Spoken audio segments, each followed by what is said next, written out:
अस्सलाम वालेकुम क्लास। आज जो हम टॉपिक करने जा रहे हैं वो विषय एलगी की थर्ड स्पीशी है।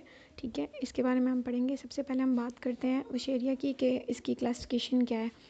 क्लास इसकी ज़ेंथोफाइसी है, ऑर्डर हेटेरोस्फेनालिस है। ठीक है, फैमिली इसकी विशेरियासी और जीनस विशेरिया है।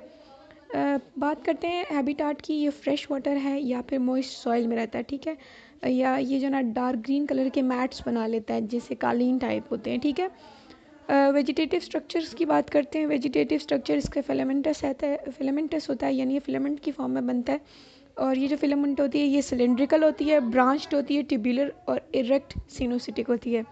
ये सारी अभी नेक्स्ट आपको डायग्राम दिखाती हूँ, उसमें आपको ये चीज़ें क्लियर हो जाएंगी। फिलामेंट जो होती है ये किसी भी सबस्ट्रेट के साथ अटैच होती है। इसका एक जो ना स्ट्रक्चर है जिसको हम बोलते हैं हेप्ट्रॉन। ठीक है, हेप्ट्रॉन एक ऐसा स्ट्रक्चर है जो कि बिल्कुल आपकी रूट्स की तरह का होता है। ठीक है, जो किसी भी सबस्ट्रेट के साथ चिपकने में हेल्प करता है। ठीक है, और इस तरह ये एपिकल ग्रोथ करता है, यानी ऊपर की तरफ ग्रो करता जाता है। ठीक है, एपिकल ग्रोथ होती है जो अपर एंड होता है। ठीक है, उसकी तरफ लेंथ में ग्रो करता है। इसमें कोई क्रॉस वॉल्स नहीं होती। ठीक है, ये देख सकते हैं ये फिलामेंट्स हैं लंबी लंबी। ठीक है, ये दोनों आपको उसमें नज़र आ रही होंगी। ठीक है, फिलामेंट्स की फॉर्म में लंबी लंबी ग्रोथ करते हैं, यानी थैलस बॉडी होती है। कोई लीव्स और जो है ना आपको रूट्स, लीव्स और स्टेम की कोई डिफ्रेंशिएशन नहीं होती इसमें। ठीक है, सेल स्ट्रक्चर की बात करते हैं। सेल वॉल जो होती है इसकी थिन होती है। ठीक है, इनर वही सेलुलोज से और आउटर इसकी पेक्टिक सब्सटेंसेस से बनी होती है। फिलामेंट इसकी सिनोटिसिटिक है। सेप्टम, सिर्फ इसकी जो बेस सेप्टम होती है सेपरेशन, ठीक है, वो सिर्फ वहाँ इसकी जो सबसे बेस वाला जो स्ट्रक्चर है रिप्रोडक्टिव स्ट्रक्चर वहाँ पे प्रेजेंट होता है, यानी पूरी की पूरी थैलस की जो बेस होती है वहाँ पे एक सेप्टम प्रेजेंट होता है।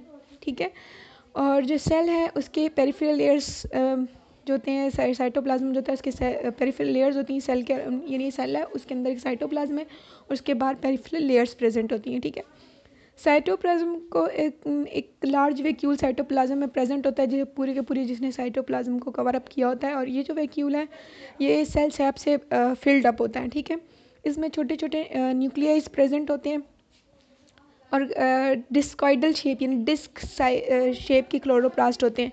और ये क्लोरोप्लास्ट जो है ये स्मॉल है, ओवल है, सर्कुलर और एलिप्टिकल। डिस्कॉइड मैंने आपको पहले बताया डिस्क शेप होती है, यानी वो ओवल गोल होती है। ठीक है, अंडे जैसी शेप। एलिप्टिकल भी अंडे जैसे, तो सर्कुलर बिल्कुल जो सर्कल होता है। और इसमें जो पिगमेंट पाया जाता है वो आपके पास क्लोरोफिल ए पिगमेंट होता है या क्लोरोफिल ई होता है। ठीक है, इसके अलावा इसमें कुछ एसेसरी पिगमेंट्स हैं जिसको हम बीटा कैरोटीन और ज़ेंथोफिल्स कहते हैं। ज़ेंथोफिल्स ज़्यादा डोमिनेटेड होते हैं जिसकी वजह से इनका ना येलो ग्रीन कलर, ज़ेंथोफिल्स आपको अगर याद हो इंटरमीडिएट में भी हमने पढ़ा था येलो ऑरेंज कलर देते हैं। ठीक है, तो ग्रीन कलर इसका उसकी वजह से होता है क्लोरोप्लास्ट की वजह से, और ज़ेंथोफिल्स क्योंकि डोमिनेटेड हैं तो वो येलो कलर दे रहे होते हैं जिसकी वजह से ये येलो ग्रीन एल्जीज भी इसको कहते हैं हम। प्रीनॉइड्स इसमें कोई नहीं होते, और इसका जो रिजर्व मटेरियल है, एक तो आपको सारी स्पीशीज़ का रिजर्व मटेरियल पता होना चाहिए। इससे पहले जो हमने स्पीशीज़ पढ़ी है उनमें जो रिजर्व मटेरियल था दैट वो स्टार्च, और इनमें जो रिजर्व मटेरियल है वो है ऑयल ड्रॉप्स। ठीक है, इसमें स्टार्च नहीं होता। रिप्रोडक्शन की बात करते हैं। वेजिटेटिव रिप्रोडक्शन होती है। ठीक है, इसमें ए सेक्सुअल और sexual way of reproduction. Vegetative reproduction जो है ज़्यादा इनमें कॉमन नहीं होती। ठीक है, लेकिन फ्रेगमेंटेशन के प्रोसेस से होती है, यानी अगर कोई फ्रेगमेंट किसी भी एक्सीडेंटली ब्रोक कर जाए या टूट जाए तो वो जो है ना हर जो मतलब एक फ्रेगमेंट है वो दो में डिवाइड होगी ना, तो दोनों जो है वो न्यू एक आपके पास फिलामेंट बना देगी। ठीक है, ए सेक्सुअल जो रिप्रोडक्शन है वो इसमें होती है ज़ूओस्पोर्स, एप्लेनोस्पोर्स, डायरेक्ट डेवलपमेंट और इनडायरेक्ट डेवलपमेंट के थ्रू। एसेक्सुअल रिप्रोडक्शन में सबसे पहले ज़ूओस्पोर की बात करते हैं। ज़ूओस्पोर आपके स्पोरेंजियस में बनते हैं। ठीक है, और जो फिलामेंट की जिनकी टिप्स होती हैं ये लंबी होती हैं, इनलार्जन होती हैं। ठीक है, और जो सेप्टम है इसको जो टिप पे इसको सेपरेट किया था, हमने पहले बात की थी कि रिप्रोडक्टिव जो पार्ट होता है वहाँ पे जाके एक सेप्टम बनती है। ठीक है, तो इसे टिप से सेपरेट करने वाली एक सेप्टम होती है इसमें प्रेजेंट। ठीक है, और इस तरह होता क्या है कि जो स्पोरेंजियम का प्रोटोप्लास्ट है वो कॉन्ट्रैक्ट करता है। ठीक है, जिसकी वजह से ये सिंगल मल्टीन्यूक्लिएट ज़ूओस्पोर में चेंज हो जाता है। ठीक है, क्या मतलब एक सिंगल ज़ूओस्पोर होता है उसमें बहुत ज़्यादा न्यूक्लियस होते हैं, उसमें चेंज हो जाता है। सरफेस जो ये जो ज़ूओस्पोर्स बने हैं इनकी सरफेस पे आपको फ्लैजिला नज़र आएगा, और ये जो फ्लैजिला है जो न्यूक्लियस है उनके ऑपोजिट साइड पे प्रेजेंट होते हैं। यानी एक न्यूक्लियस है वो जहाँ पे न्यूक्लियस प्रेजेंट है ना उसके ऑपोजिट साइड पे ज़ूओस्पोर में फ्लैजिला की डेवलपमेंट होती है। और जो ज़ूओस्पोर है इसका जो सेंटर होता है उसे एक वैक्यूल ने कवर किया होता है, यानी वैक्यूल इसके सेंटर में प्रेजेंट होता है, ठीक है। और जब जो मतलब एक ज़ूओस्पोर बन गया, अब उसने पोर्स के थ्रू क्या करना है, बाहर आ जाना है। और क्या होगा कि फिर ये सेटल डाउन हो जाता है, रेस्ट में चला जाता है, ठीक है। फिर रेस्टिंग पोजीशन में जाने के बाद ये अपना फ्लैजिला लॉस्ट कर देता है, यानी उसका फ्लैजिला इससे रिमूव हो जाता है। अब जो फ्लैजिला रिमूव होगा तो क्या करेगा, ये सिक्रीट करेगा एक वॉल, अपने अराउंड एक वॉल सिक्रीट कर देगा, ठीक है। अब वो एक वॉल इसकी अराउंड बन जाएगी। फिर ये जर्मिनेट करेगा और 2 से या 2 से ज़्यादा आपके पास जर्म ट्यूब्स बना लेगा, जो कि क्या करेंगे, एक न्यू फिलामेंट में ग्रो करेंगे और ट्यूब की तरह एक्ट करेंगे, जिसको हमने हैप्ट्रॉन बोला था ना, जो इसको सेपरेट के साथ हेल्प कर रही थी एडहियर होने में, चिपकने में, ठीक है, उसके साथ। तो वो जो ट्यूब है हैप्ट्रॉन की ट्यूब इसके ऊपर बनना शुरू हो जाएंगी। प्लेनोस्फोर की बात करते हैं, हमने ज़ूओस्फोर की बात की थी, वो मोटाइल थे क्योंकि उसमें फ्लैजिला डेवलपमेंट हुई थी, ठीक है। ये नॉन मोटाइल है और ये टेरेस्ट्रियल फॉर्म्स जो होती हैं, इसकी ना 2 फॉर्म्स होती हैं, एक्वेटिक और टेरेस्ट्रियल। एक्वेटिक जो है वो पानी में ग्रो करती हैं और जो टेरेस्ट्रियल हैं वो ज़मीन पे ग्रो करती हैं, ठीक है। तो ये टेरेस्ट्रियल फॉर्म्स है, जो एप्लेनोस्फोरेंजिया की जो टेरेस्ट्रियल फॉर्म्स हैं, इनमें क्या होता है कि इनके लेटरल ब्रांचेस के टिप पे आपके पास एप्लेनोस्फोरेंजिया प्रेजेंट होता है, ठीक है। और जो इस स्पोरेंजिया का प्रोटोप्लास्ट है वो एप्लेनोस्फोर में चेंज हो जाता है। पहले में क्या था, प्रोटोप्लास्ट ज़ूओस्फोर में चेंज हो रहा था, इसमें प्लेनोस्फोर में चेंज होता है। अब जब स्पोरेंजियल वॉल रप्चर होंगी, ब्रेक होंगी, इसमें से रिलीज होगा एप्लेनोस्पोर और जो बाद में एक न्यू प्लांट में डेवलप कर जाएगा। डायरेक्ट डेवलपमेंट की बात करते हैं, इसमें क्या होता है, एप्लेनोस्पोर डायरेक्टली जर्मिनेट होता है न्यू प्लांट में, ठीक है, मतलब उससे डायरेक्टली एक न्यू प्लांट बन जाता है। और इनडायरेक्ट में क्या होता है, एक्सट्रीम डेसिकेशन कंडीशन, यानी मतलब टेम्परेचर और पानी की कमी ज़्यादती, ये मतलब जब कंडीशंस बहुत बुरी होती हैं, ठीक है, इनकी रिक्वायरमेंट्स पूरी नहीं हो रही होती, तो तब क्या होता है कि जो थिन वॉल होती है वो क्या होती है, डिवाइड होती है।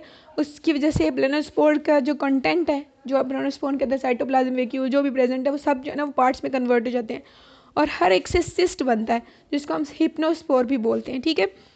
ये जो विशेरिया की स्टेज है इसको हम ग्रोनोसीरा बोलते हैं, ग्रोनोसीरा स्टेज, गोंक्रोसीरा स्टेज बोलते हैं, ठीक है। और ये एलजी के गोंक्रोसीरा के साथ रिसेंबल करता है, इसमें ये पार्ट है, ठीक है, तो इसलिए इसको स्टेज बी को भी यही नाम दिया गया। अब ये सिस्ट जो है ना, जब फेवरेबल कंडीशंस आएंगी, यानी जब कंडीशंस बिल्कुल नॉर्मल हो जाएंगी, तब ये रप्चर करेगा, ठीक है, ब्रेक करेगा, ठीक है, और प्रोटोप्लास्ट इसमें से बाहर आ जाएगा। अमीबॉइड मूवमेंट, अमीबा नहीं होता, अमीबा को अपने पढ़ा हुआ है, ठीक है, उसमें जो मूवमेंट होती है उस तरह की मूवमेंट करेगा और बाहर आ जाएगा। अब ये जो प्रोटोप्लास्ट है ये क्या होगा, स्फेरिकल गोल शेप में कन्वर्ट होगा, अपने इर्द गिर्द वॉल बनाएगा और जर्मिनेट कर जाएगा एक न्यू फिलामेंट में, ठीक है। ये आप ज़ूओस्पोर फॉर्मेशन देख रहे हैं, ठीक है, आप देख सकते हैं कि ये वॉल थी, आपको पहले जो एलजी का विशेरिया का स्ट्रक्चर नज़र आ रहा था, उसमें ये ज़ूओस्पोर बना है और नेक्स्ट आप डायग्राम में देख सकते हैं कि वो ज़ूओस्पोर बाहर आ गया। इसके बाद हम देखते हैं कि ये कुछ स्ट्रक्चर्स हैं, आपको विशेरिया के डिफरेंट स्ट्रक्चर्स नज़र आ रहे हैं, डिफरेंट थैलस बॉडीज़ नज़र आ रही हैं, ठीक है। आपको सेक्सुअल रिप्रोडक्शन की बात करते हैं, ओवोगैमस होमोथैलिक स्ट्रक्चर्स होता है, ठीक है, होमोथैलिक जिनके सेम जो थैलस हैं, ठीक है। मेन इसमें मेल जो रिप्रोडक्टिव ऑर्गन है वो एंथेरिडिया है और फीमेल आपके पास ओवोगोनिया है, ठीक है। एंथेरिडियम के बारे में पढ़ते हैं, ये स्टॉक होती है, cylindrical tubular hook shaped structure होता है, ठीक है, यानी लंबा सिलेंडर शेप में, ट्यूब की शेप में, ठीक है, या हुक शेप में स्ट्रक्चर होता है। इसमें एंथेरिडियम जो है ना ये आपके पास क्लब शेप भी होता है, ठीक है, और ये एपिक्स यानी शॉर्ट जो ब्रांचेज, छोटी जो ब्रांचेज होती है ना, उनके बिल्कुल एंड पे, ऊपर वाले एपिक्स पे ये प्रोड्यूस होते हैं। और एक सेप्टम होता है जिसको सेपरेट करता है इसके बाकी की बॉडी से, ठीक है, यानी बाकी जो फिलामेंट है उसे इससे सेपरेट करके रखता है। एंथेरिडियम हुक बनाता है, ठीक है। प्रोटोप्लास्ट जो है वो डिवाइड करता है, इसमें यूनी न्यूक्लिएट पार्ट्स होते हैं, मतलब जितनी भी डिवीजन होगी उसमें सिंगल न्यूक्लियस प्रेजेंट होगा। पहले हमने बात की थी उसमें मल्टी न्यूक्लिएटेड बन रहे थे, ठीक है, लेकिन जो एंथेरिडिया है वो यूनी न्यूक्लिएट होगा, ठीक है। और इससे आपके पास 2 लेटरल फ्लैजिलास बन जाएंगे, ठीक है। वो जो फ्लैजिला बनेंगे उसको वो एंथ्रोजॉइड में चेंज हो जाएंगे।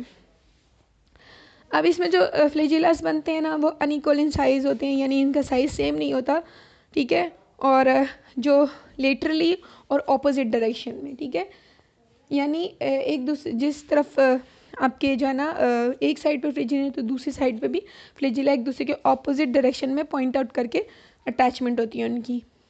अब इसमें एक एपिकल पोर बनता है, ठीक है। हर एंथेरिडियम के टिप पे एक एपिकल पोर यानी छोटा सा एक पोर डेवलपमेंट होती है। ओवोगोनियम जो है वो एंथेरिडिया के पास ही प्रोड्यूस होता है, ठीक है, फिलामेंट पे। डेवलपमेंट ओवोगोनियम की तब स्टार्ट होती है जब पहले आपके पास डेवलपमेंट होती है एंथेरिडियम के, उसके बाद ओवोगोनियम की डेवलपमेंट होती है। ये भी शॉर्ट लेटरल ब्रांचेस पे प्रेजेंट होता है, ठीक है, और एंथेरिडिया के पास ही होता है, यानी जहाँ पे एंथेरिडिया टिप पे था ना तो उसके बिल्कुल पास आपके पास ओवोगोनियम बन रहा होता है। एक बल्ज प्रोड्यूस होता है लार्ज मास में, यानी जो आपका जो साइटोप्लाज्म है, ठीक है, उसके अंदर बहुत सारे न्यूक्लियाई होते हैं। हमने पहले बात की थी एंथेरिडिया में सिंगल न्यूक्लियाई था, लेकिन इसमें काफ़ी ज़्यादा न्यूक्लियाई होते हैं, ठीक है, और क्लोरोप्लास्ट भी इसके अंदर मूव ऑन कर जाता है। अब सेप्टम जो है वो कट ऑफ होता है और इसको मेन ब्रांच से सेपरेट कर देता है, यानी जो सेप्टम था जो पहले ही सेपरेशन थी वहाँ पे कट ऑफ होता है और ये मेन ब्रांच से आपका ओवोगोनियम जो है वो सेपरेट आउट हो जाता है। फिर ओवोगोनियम स्वेल करता है और ग्लोबूस स्ट्रक्चर यानी गोल सा स्ट्रक्चर बना लेता है। अब इसमें मल्टी न्यूक्लिएटेड प्रोटोप्लाज्म प्रेजेंट है, ठीक है, और ये जो मल्टी न्यूक्लिएटेड प्रोटोप्लास्ट है ये चेंज होता है एक सिंगल एग में यानी ओवोस्फेयर में, और इसमें से सिर्फ एक जो न्यूक्लियस है वो रह जाता है, बाकी जितने भी है वो डीजेनरेट। हमने बात की थी ना मल्टी न्यूक्लिएटेड बना है, तो जितने भी बाकी हैं वो डीजेनरेट हो जाएंगे, सिर्फ एक सिंगल इसके अंदर रह जाएगा, ठीक है। और इसके वॉल पे भी एक पोर मतलब एक सुराख होल सा प्रोड्यूस होगा, पोर सा प्रोड्यूस होगा, दोनों में था, एंथेरिडियम में भी और ओवोगोनियम में भी, ठीक है, वो इसमें प्रोड्यूस होगा। ये आप देख सकते हैं आपके पास ओवोगोनियम और एंथेरिडियम दोनों दिखाए गए हैं, आप देख सकते हैं एंथेरिडिया ये और बिल्कुल उसके पास ही आपको ओवोगोनियम भी नज़र आ रहा है, ठीक है। ये इसमें सेक्स ऑर्गन की डेवलपमेंट हो रही है वुशेरिया में। ये इसका लाइफ साइकिल आप देख सकते हैं, एसेक्सुअल वे भी दिखाया गया है और इसमें आपको सेक्सुअल वे ऑफ रिप्रोडक्शन भी दिखाया गया। सेक्सुअल वे में आप देख सकते हैं आपके पास दोनों ऑर्गन्स हैं वो नज़दीक आए हैं, ठीक है, और इस तरह उनकी सेपरेशन हुई और देन उसके बाद फर्टिलाइजेशन का प्रोसीजर हुआ, आपके पास एक्सोस्पर्म की प्रोडक्शन हुई है, उसने फिर आपके पास जाइगोस्पोर बनाया, जाइगोस्पोर के आगे से फेवरेबल कंडीशन में डेवलपमेंट हुई है, जाइगोस्पोर रिलीज़ हुआ है, एंड पे उसने आपके पास वुशेरिया की स्पीशी बना दी है, ठीक है। और एसेक्सुअल वे में आप देख सकते हैं कि वो जो आपके पास जाइगोस्पोर्स हैं वो आए बने हैं या एप्लेनोस्पोर्स बने हैं, और जो फेवरेबल कंडीशन आती है तो वो जर्मिनेट कर गए हैं न्यू प्लांट में। फर्टिलाइजेशन की बात करते हैं, एंथ्रोजॉइड बन गया, ओवोस्फेयर्स बन गए, अब उन दोनों ने क्या होना है, फ्यूज़ मिलना है।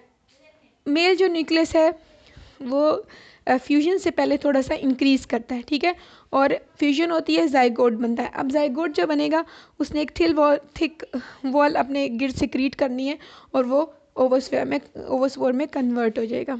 अब ये जो ओवोस्पोर है इसने क्या करना है, एक न्यू फिलामेंट बनाना है डायरेक्टली, ठीक है।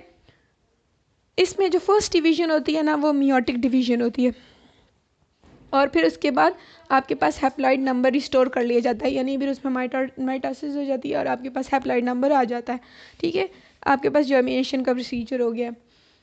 अब बात करते हैं इकोनॉमिक इम्पॉर्टेंस ऑफ वुशेरिया। वुशेरिया जो आपके पास येलो ग्रीन एल्गी है, ठीक है, ये जो है ना ज़्यादातर वाटर हैबिटेट्स में बनती है, पाई जाती है, वेट हैबिटेट्स जैसे कि मड में, सी में, लेक्स में, फार्मलैंड्स में।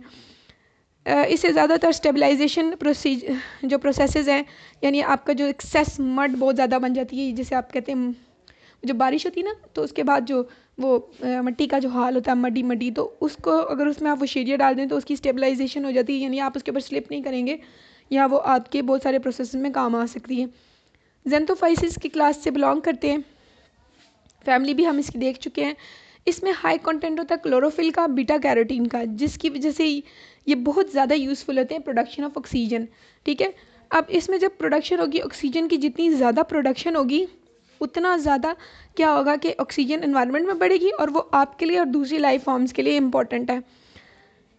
जो जापान है या बहुत सारी कंट्रीज़ हैं जिनके इनको यूज़ किया जा रहा है, इनकी कुछ फॉर्म्स को यूज़ किया जा रहा है एज अ फूड, ठीक है, वो इसको कंज्यूम कर रहे हैं। सम कुछ एग्रीकल्चर जो प्रैक्टिसेस हैं उनमें एलजीज को यूज़ किया जा रहा है एज अ बायो फर्टिलाइज़र, यानी इसको हम as a bio fertilizer use कर रहे हैं।